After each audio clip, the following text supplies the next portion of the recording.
والسلام على أشرف الأنبياء والمرسلين وعلى آله وصحبه أجمعين. سبحانك لا علم لنا إلا ما علمتنا إنك أنت العليم الحكيم. رب اشرح لي صدري ويسر لي أمري واحلل عقدة من لساني يفقهوا قولي.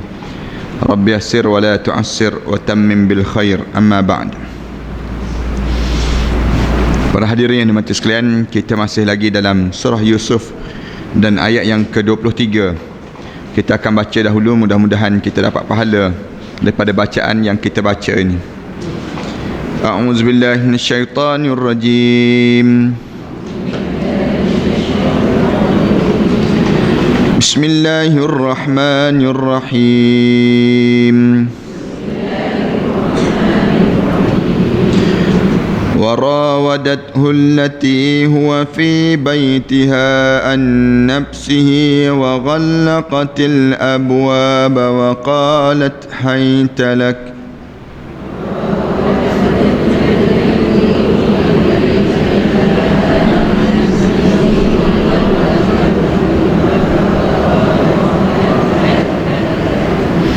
قال معاذ الله إنه ربي أحسن مثواي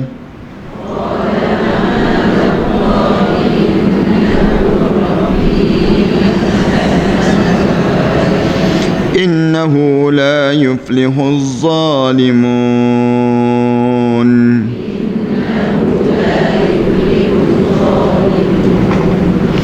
ولقد همت به وهم بها لولا أن رأى برهان ربه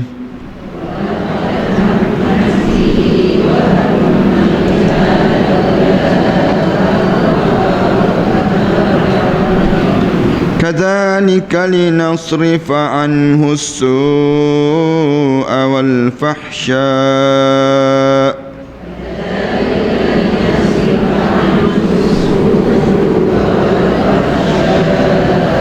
إنه من عبادنا المخلصين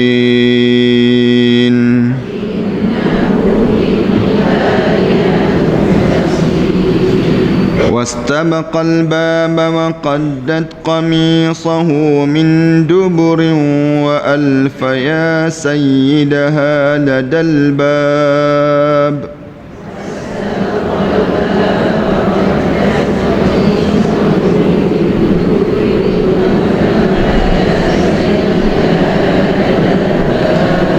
قالت ما جزاء من أراد بأهلك سوءا إلا أن يسجن أو عذاب أليم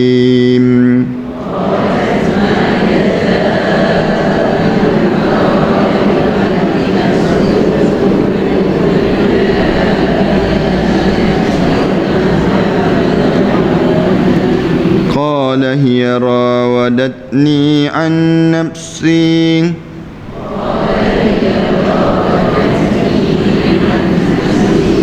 وشهد شاهد من أهلها إن كان قميصه قد من قبل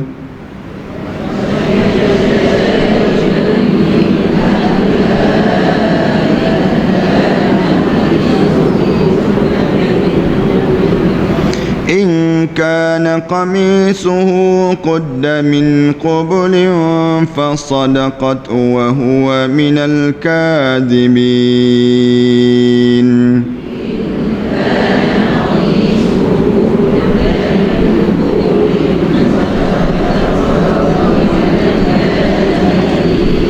وإن كان قميصه قد من دبر فكذبت وهو من الصادقين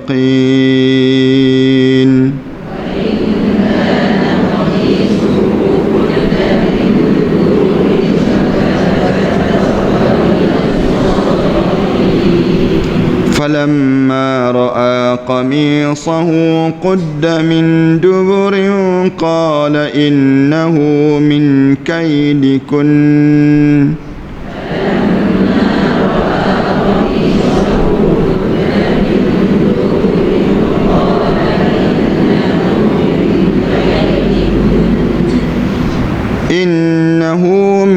كيدكن إن كيدكن عظيم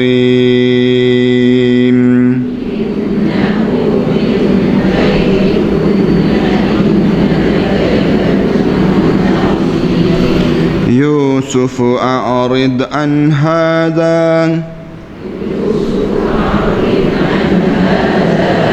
واستغفري لذنبك إنك كنت من الخاطئين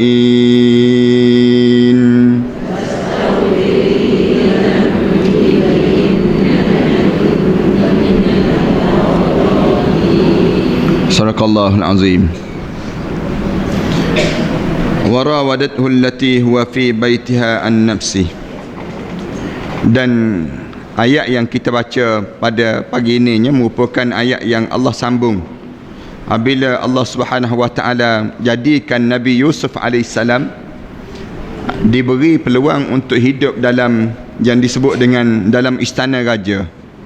Apabila hidup Nabi Yusuf alaihissalam dalam istana raja ni, kemudian waktu mana dia hidup yang disebut dengan Nabi Allah Subhanahu wa taala kurniakan pada Nabi Yusuf ini ilmu ta'bir mimpi, ilmu yang disebut dengan ta'wilil ahadith, yang Allah bagi pada Nabi Yusuf satu ilmu di mana boleh mentafsir mimpi.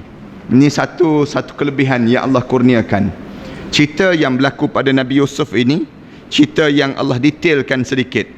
Lepas pada dia duduk di dalam istana ni, walamma balagha ashuddahu atainahu hukman wa ilma. Allah cerita pada pengajian yang sudahnya, ketika mana Allah jadikan Nabi Yusuf ini hidup dalam istana ni, Allah bagikan pada Nabi Yusuf ini yang disebut dengan hukman wa ilma. Allah bagi kebijaksanaan dan juga ilmu, kecerdikan dan juga ilmu. Ini satu benda yang besar. Ulama-ulama sebut Allah tak bagi yang disebut dengan harta benda. Wa atainahu malan, tak disebut demikian. Aku bagi pada Yusuf itu harta benda. Ataupun warafa'na darajatah, dan kami angkat darjat dia, tidak. Tapi Allah bagi pada Nabi Yusuf ini merupakan satu benda yang besar dalam hidup seseorang. Para hadirin sekalian tahu bahawa apabila kita diberi ilmu, maka kita akan dapat menguasai dunia. Tapi kalau sekiranya kita tak ada ilmu, yang disebut dengan ilmu dan juga bijaksana, dua benda ni, ada orang yang dapat ilmu je tapi dia tak bijaksana, ataupun dia tidak boleh menguasai dalam penguasaan ilmu, maka dia rugi juga. Allah bagi pada seorang ni untuk dia boleh menguasai alam ini dua-dua benda. Dia bijak dalam dia menyusun ilmu dia, kemudian dalam masa yang sama Allah bagi padanya ilmu. Bila Allah bagi pada kita ni ilmu, itu tanda kita ni dapat menguasai ataupun kita ni berjayalah dalam hidup. Tapi kalau Allah bagi pada kita harta benda, sebagaimana yang kita belajar pada pengajian sebelum daripada ni, seorang yang Allah bagi harta benda je, Allah tak bagi dia dengan ilmu, maka lama-lama dia akan jadi rosak. Kadang-kadang harta benda ni akan jadi istidraj dalam hidup dia, satu ujian dalam hidup seseorang. Nabi Yusuf alaihissalam Allah tak bagi harta benda, tak. Allah tak bagi yang disebut dengan pingat dan pangkat, tidak. Tetapi Allah sebut walamma balagha ashuddahu atainahu hukman wa ilma. Dan apabila Yusuf ini sudah mula membesar, kami bagi pada Yusuf ini dua benda. Dua benda ni yang pertamanya disebut hukman wa ilma, kebijaksanaan dan juga ilmu. Yang inilah yang kita diajar supaya baca doa ni, baca doa supaya diberi ilmu dan juga hikmah. Hikmah, kebijaksanaan dalam hidup kita ini sendiri. Minta dengan Allah, ya Allah tolong bagi pada aku yang disebut dengan ilmu dan juga hikmah. Bagi pada anak-anak aku ilmu dan juga hikmah. Kerana yang dapat ilmu ni siapa yang baginya? Allah. Kenapa dia Allah kena bagi? Kerana ilmu-ilmu ni cahaya. Ilmu ni orang-orang yang terpilih sahaja yang layak dapat ilmu. Ada orang yang Allah tak bagi ilmu pada dia, yang Allah tak pilih untuk dia dapat ilmu. Maknanya sebagaimana hidayah Allah pilih orang untuk nak bagi hidayah, demikian juga dengan ilmu. Ilmu ni Allah pilih, ada orang yang aku bagi dan ada orang yang aku tak bagi. Tapi Nabi Yusuf alaihissalam aku bagi pada dia ilmu dan aku bagi pada dia yang disebut dengan kebijaksanaan. Ini dua benda yang kita kena jangan terlupa dalam doa kita, minta supaya Allah bagi pada kita demikian. Kerana orang yang ada ilmu ni, Dia akan tahu bila masa dia hidup, bila masa dia kena mati, bila masa dia akan menghadap di hadapan Allah. Maknanya orang ni ada ilmu. Kalau kita tidak ada ilmu, kita akan teragak-agak, mati ke tak mati lagi, mati ke tak mati lagi. Tapi orang yang ada ilmu, dia tahu dah.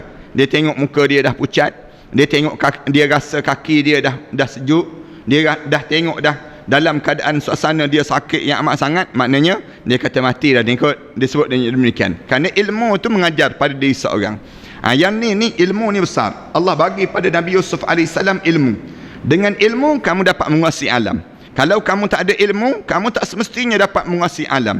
Yang ni dalam Al-Quran Karim pun Allah cerita, "Lau anfaqta ma fil ardi jami'an ma allafta baina qulubihim walakinna Allah allafa bainahum."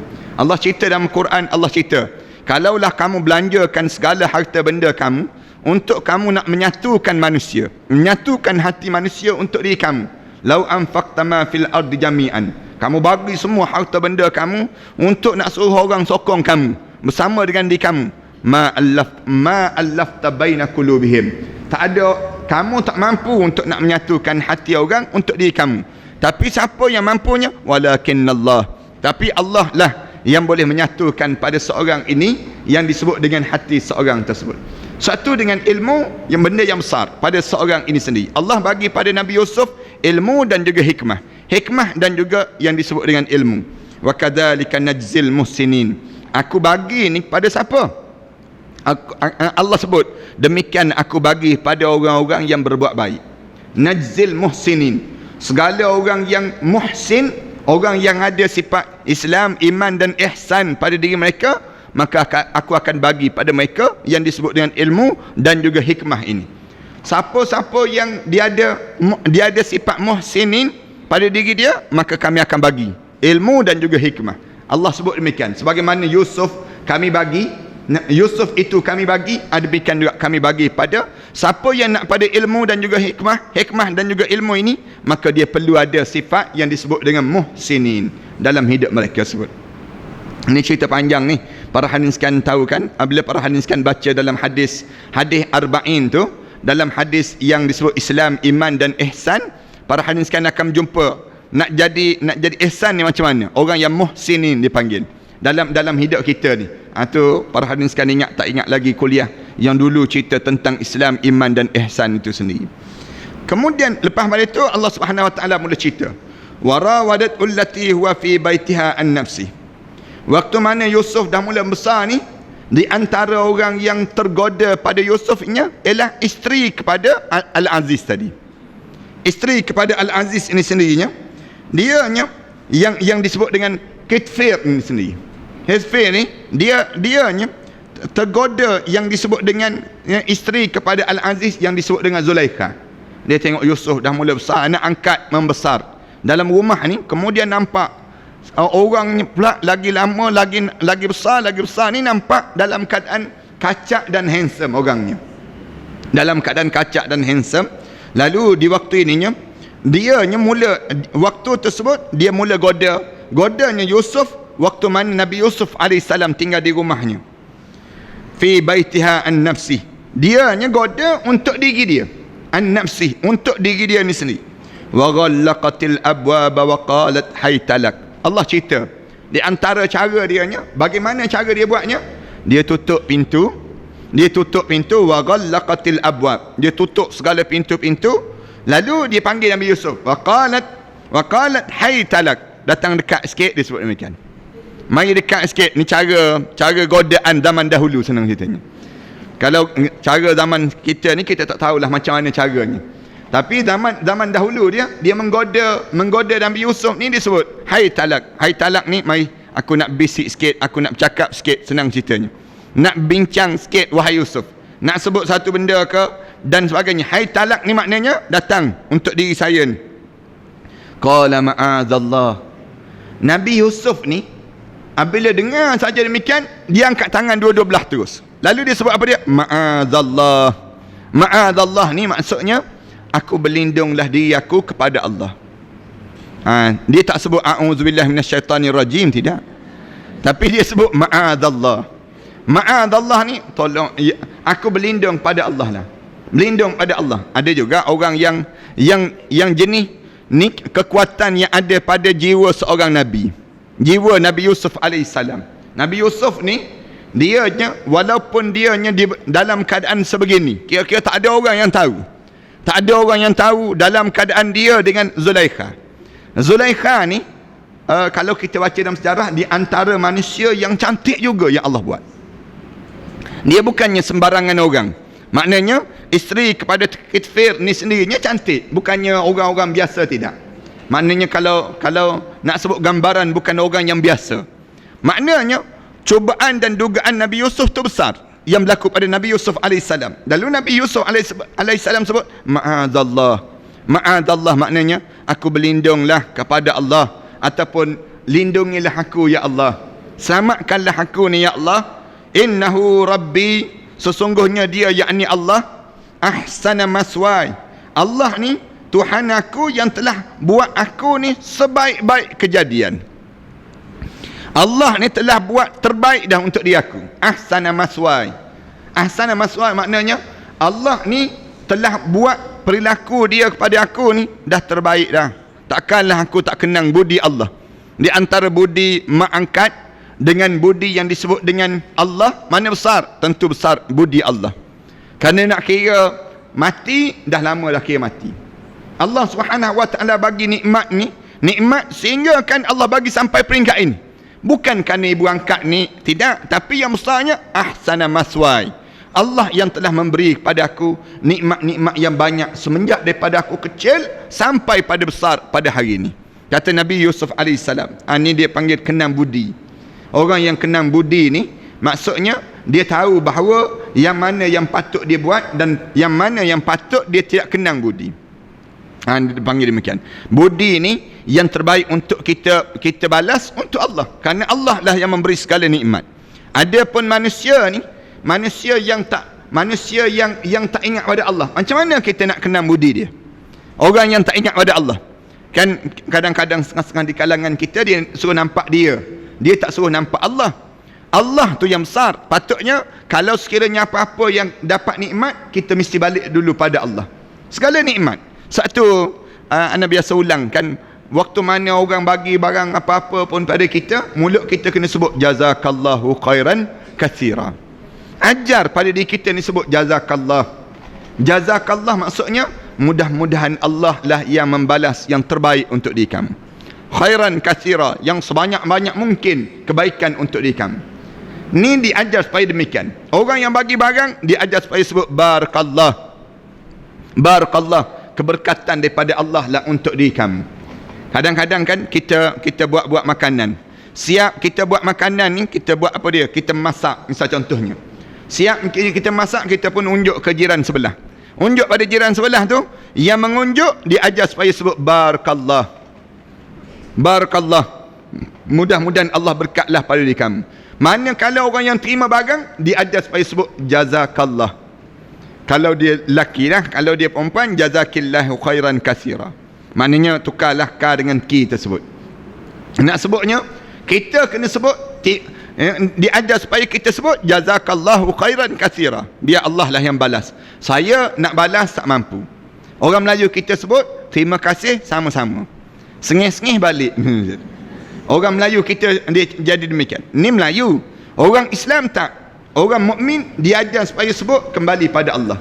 Kembali pada Allah ni benda yang besar dalam hidup kitanya sebagai seorang mukmin. Diajar supaya demikian. Kerana apa dia? Kerana Allah lah ahsana maswai. Kerana Allah lah yang terbaik yang telah bagi pada kita. Allah lah yang bagi banyak nikmat dalam hidup kita ni sendiri. Ini nikmat-nikmat yang terpilih yang Allah kurniakan pada seorang tersebut. Innahu la yuflihuz zalimun. Sungguhnya dia yakni Allah, dia tidak akan, sungguhnya Allah, innahu la yuflihuz zalimun, Allah tidak akan memberi kejayaan pada orang yang melakukan kezaliman ini sendiri. Maknanya Allah tak akan sama dengan mana-mana orang yang berlaku zalim. Maknanya dia tidak akan membawa keuntungan lah dalam kehidupan mereka ini sendiri. Allah tak akan bagi kejayaan pada siapa yang melakukan kezaliman. Innahu la yuflihuz zalimun, Allah tak akan bagi kejayaan. Siapa-siapa yang melakukan kezaliman, jangan harap dia akan dianggap berjaya. dengan cara yang Nabi Yusuf AS sebut 2-3 benda, 3 perkara yang disebut. 3 perkara ni nak suruh berlepas diri dia. Kalimah Zulaikha sebut satu je. Kalimah Zulaikha sebut, waktu Zulaikha dia buat satu perbuatan, satu kalimah, satu perbuatan apa dia? Wa ghallaqatil abwab, dia tutup pintu. Tu perbuatan dia. Yang kedua, dia sebut apa dia? Hai talak. Hai talak, main dekat sikit, main rapat sikit, katanya Zulaikha ni sendiri. Kalimah yang dia. Tapi Nabi Yusuf, bila dia nak lawan kejahatan tadi, kejahatan ini, dia sebut 3 benda. 3 benda. Yang pertama, ma'adzallah. Ulama sebut demikian, ma'adzallah. Yang kedua, dia sebut innahu huwa maswai. Yang ni yang kedua, yang Nabi Yusuf AS sebut. Kemudian yang ketiga, innahu la yuflihuz zalimun. Innahu la yuflihuz zalimun, sesungguhnya dia, yakni Allah, tidak akan memberi kejayaan pada orang melakukan kezaliman. Kita tanya, zalim apa benda demikian? Ada pukul ke? Tak pukul. Ada khianat ke? Ya, khianat. Sedang berlaku khianat. Khianat apa yang sedang berlaku? Khianat terhadap amanah yang Allah kurniakan pada seorang. Apabila kamu jadi isteri, kamu kena pegang amanah, wahai isteri. Kamu kena pegang amanah. Apabila kamu jadi seorang Muslim, kamu kena jaga amanah. Amanah seorang Muslim, jangan buat khianat. Jangan buat khianat. Khianat apa dia? Apabila kamu pergi berzina, kamu buat benda yang terkutuk, artinya kamu menghilangkan amanah yang Allah bagi pada diri kamu. Kan dalam hadis Rasulullah sallallahu alaihi wasallam sebut, tidak akan mencuri orang yang mencuri waktu mana dia hina mukmin. Ketika mana dia sedang mencuri itu dia mukmin, dia tak akan mencuri. La yazni zani hina yazni wa huwa mukmin. Rasulullah kata, tidak akan berzina seorang yang melakukan zina sedangkan di waktu itu dia mukmin. Kenapa dia? Kerana waktu mana dia mencuri, waktu itu dia telah keluar daripada ubun-ubun kepala dia seorang mukmin. Siapa yang berzina, di waktu mana dia berzina, waktu mana dia berzina tu, dia akan terkeluar mukmin pada diri dia. Tak ada dah sifat mukmin. Apabila kamu sudah jadi seorang mukmin, kamu kena ingat, ini merupakan amanah yang Allah kurniakan pada diri seorang. Amanah. Kalau kamu jadi seorang anak perempuan, kamu kena jaga amanah. Anak perempuan kena jaga amanah apa dia? Amanah yang Allah jaga bagi pada diri kamu. Sampai bila? Sampai kamu kahwin. Sampai bila? Sampai kamu mati, kamu kena jaga amanah. Kalau kamu jadi seorang pemuda, kamu kena jaga amanah. Amanah apa dia? Sifat pemuda kamu tu, kamu kena jaga.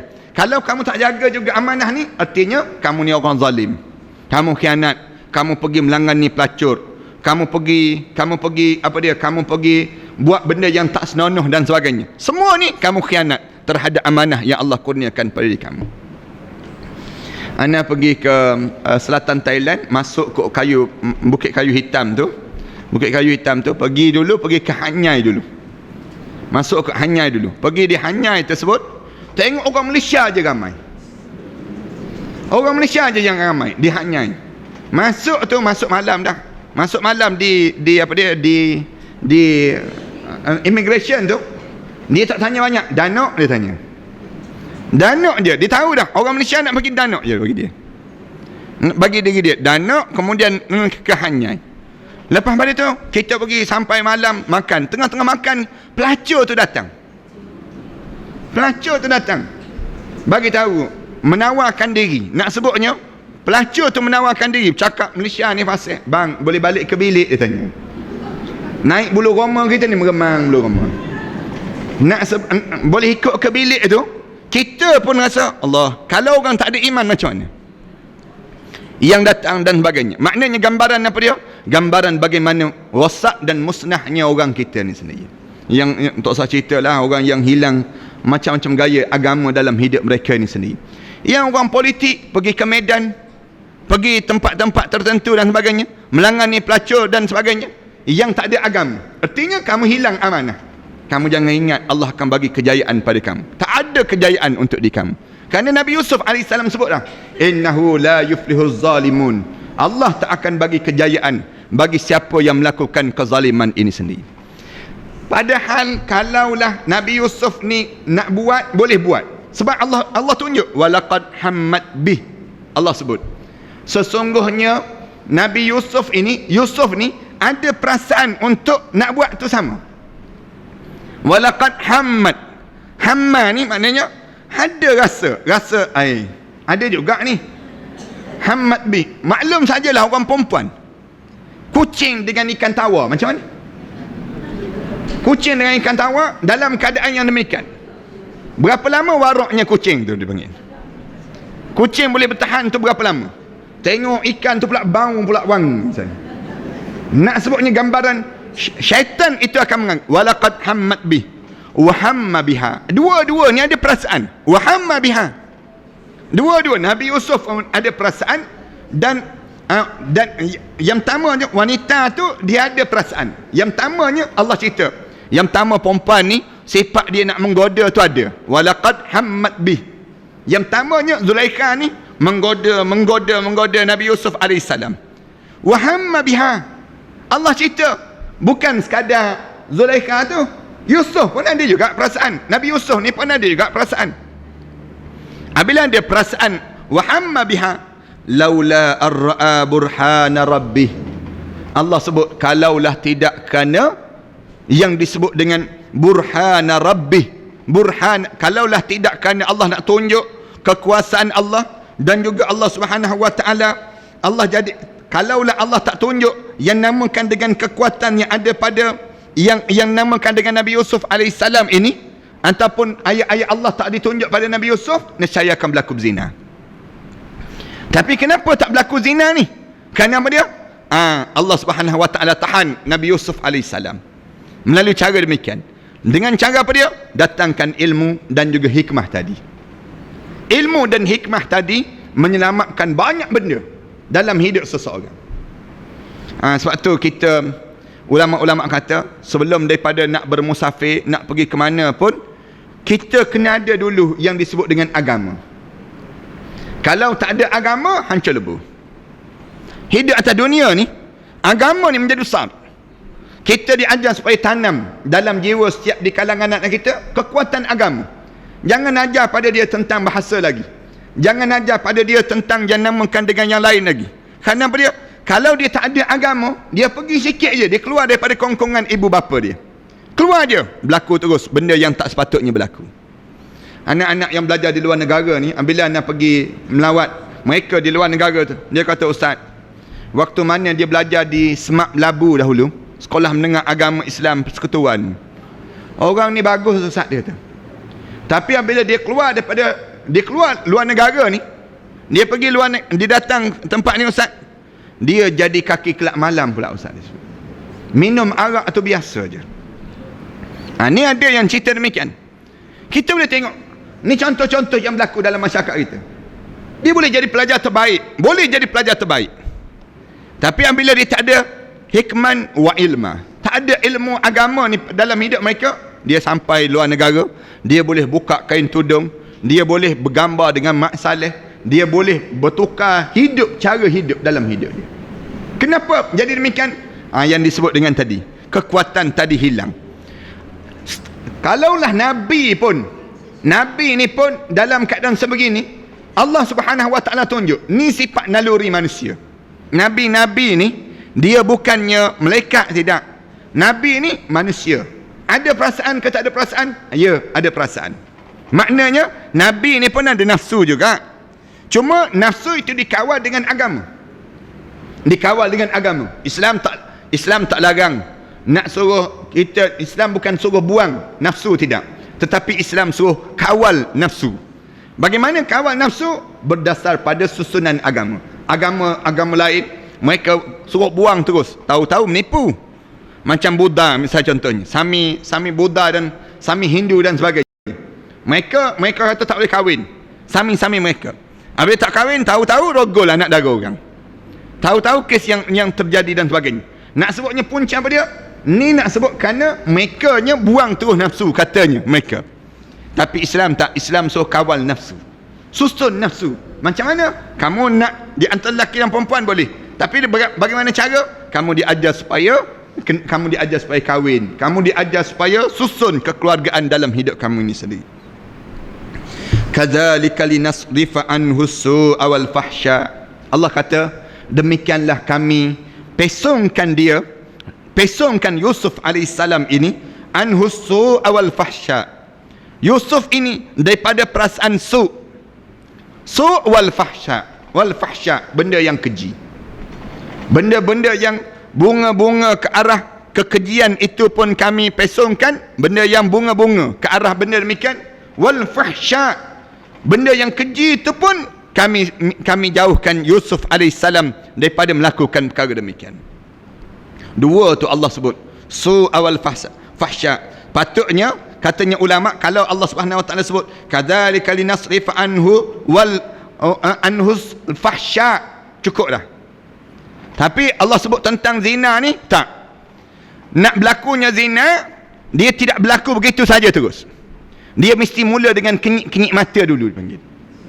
Dia mesti mula dengan SMS dulu. Dia mesti mula dulu dengan bibit-bibit ke arah perzinaan. Bibit-bibit ke arah perzinaan ni Allah gunakan dengan dulu. Ada ulama kata itu lebih teruk daripada fahsya.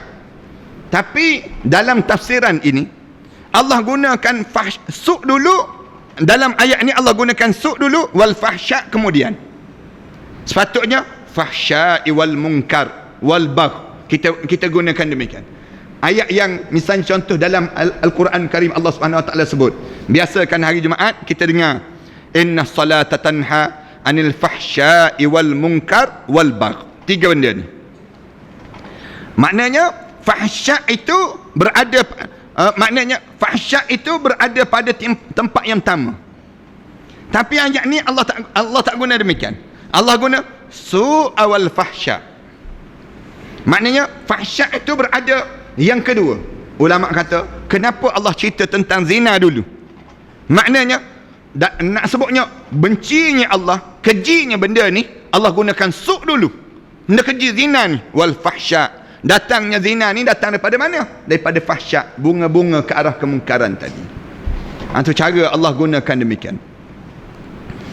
Allahu Akbar. Dunia kita kan, di Malaysia kita ni, anak luar nikah berapa ramai?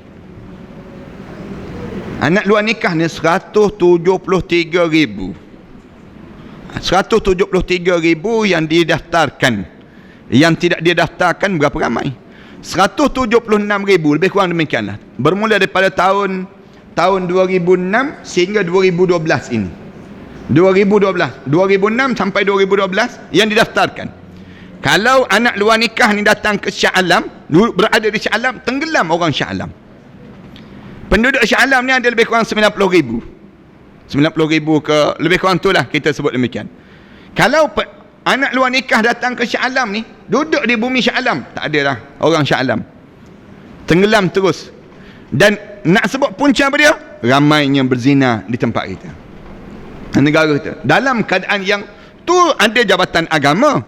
Dalam keadaan tu ada lagi yang disebut dengan apa dia? Yang disebut dengan kawalan-kawalan dan sebagainya. Dalam keadaan ada kawalan, masih lagi berlaku perkara-perkara demikian. Satu kita kata kena laksanakan hukum Islam. Selagi mana tak laksana hukum Islam, selagi itulah akan berterusan dan berterusan. Tak akan selesai masalah ni. Kenapa? Kerana yang buat undang-undang ni Allah. Manusia ni hanya menjalankan undang-undang Allah.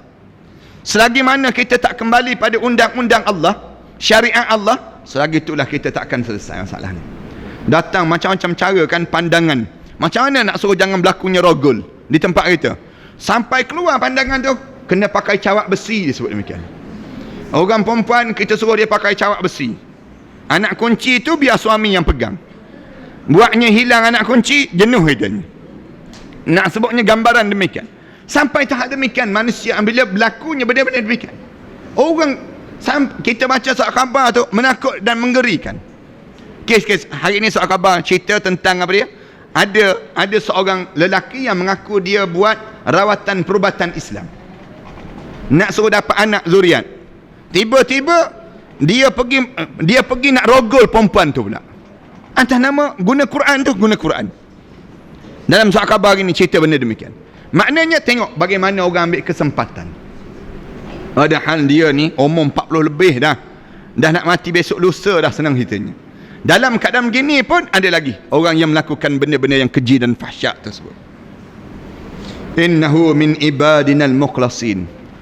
Kemuncak ulama kata, kenapa Nabi Yusuf AS ni selamat? Kerana dia di kalangan hamba Allah yang ikhlas.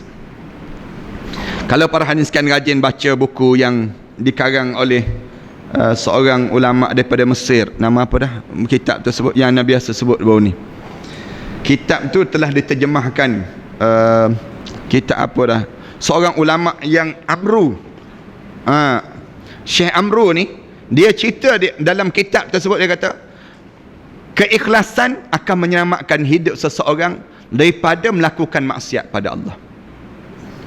Dia ambil dalil daripada mana? Ni contoh dalil yang menunjukkan siapa yang hidup ikhlas, dia tidak dalam keadaan datangnya perasaan nak menunjuk-nunjuk, tak ada perasaan nak riak, tak ada perasaan nak buat benda yang khianat dan sebagainya. Dia ikhlas, dia boleh selamat daripada benda yang keji.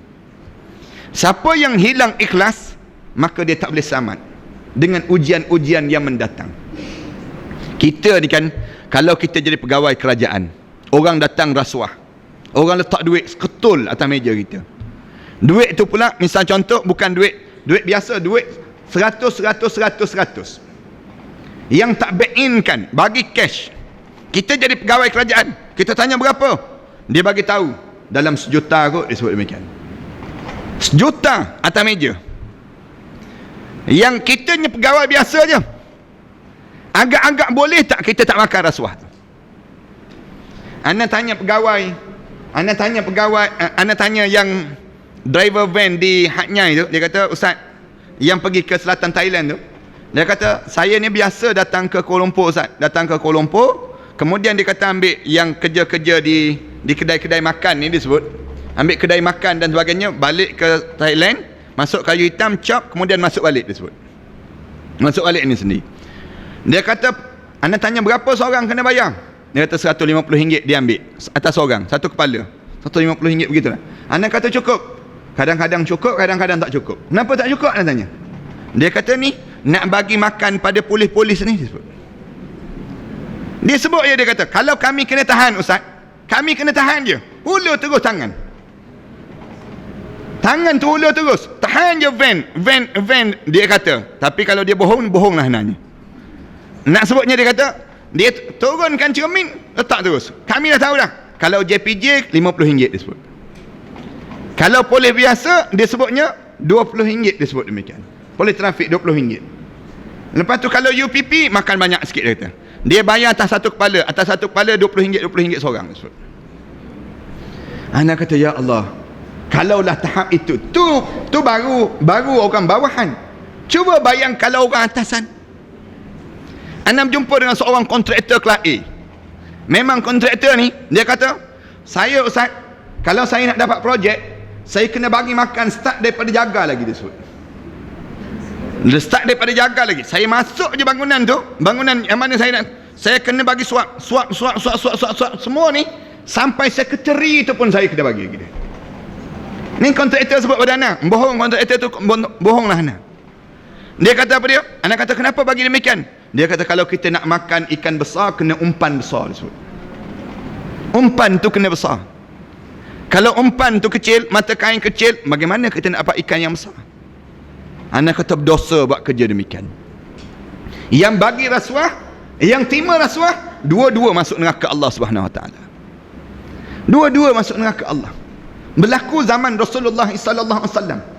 Zaman Rasulullah sallallahu alaihi wasallam cerita, katanya Rasulullah, apabila Rasulullah hantar seorang pemuda untuk kutip duit Baitul Mal, kutip duit zakat, sampai depan Rasulullah. Apabila sampai saja depan Rasulullah, dia bagi, ya Rasulullah, ni duit bahagian Baitul Mal, duit zakat, yang ni pula bahagian saya, ni bahagian saya. Rasulullah tanya, kenapa bahagian kamu? Orang tu bagi pada saya untuk saya mengutip ini. Lalu Rasulullah SAW diam, Rasulullah naik atas mimbar. Rasulullah naik atas mimbar, Rasulullah buat ucapan terus. Rasulullah kata, ada seorang hamba Allah, dia telah aku hantar dia untuk menjadi wakil mengutip zakat. Dia kutip zakat dan dia pulang balik dengan bahagian ini, bahagian Allah dan juga Rasul, dan ini bahagian aku pula. Demi Allah, kalaulah dia berada di rumah dia, apakah dia akan dapat sebagaimana dia akan dapat sekarang? Rasulullah SAW sebut, kalau dia tak jadi pegawai tu, apakah dia akan dapat? Dia tak akan dapat. Tapi kerana dia jadi pegawai, itulah dia dapat. Dia dapat, dia panggil demikian. Ni contoh yang mudah. Rasulullah SAW sebut nak ajar, jaga jangan kamu hilang ikhlas. Dalam kamu nak buat kerja, buatlah kerja apa pun, kamu kena jaga keikhlasan supaya kamu boleh selamat daripada bencana yang menghilangkan agama pada diri seorang. Siapa yang hilang keikhlasan, hilanglah agama dalam jiwa dia. Dia akan hilang agama sedikit demi sedikit pada seorang. Sebab tu Allah Subhanahu Wa Taala sebut, kenapa Nabi Yusuf alaihissalam ni boleh selamat? Innahu min ibadinal mukhlasin. Sesungguhnya dia di kalangan hamba kami yang benar-benar ikhlas dalam dia beragama tersebut. Wastabaqal baba wa qaddat qamisah. Ini insya-Allah kita sambung minggu akan datang nanti. Ayat yang kita sambung waktu mana dia mula nak buat khianat ini sendiri, insya-Allah. Kita sambung pada minggu akan datang nantilah dalam membicarakan tajuknya. Sallallahu alaihi wasallam Muhammad wa ala alihi wa sahbihi wasallam walhamdulillahirabbil alamin.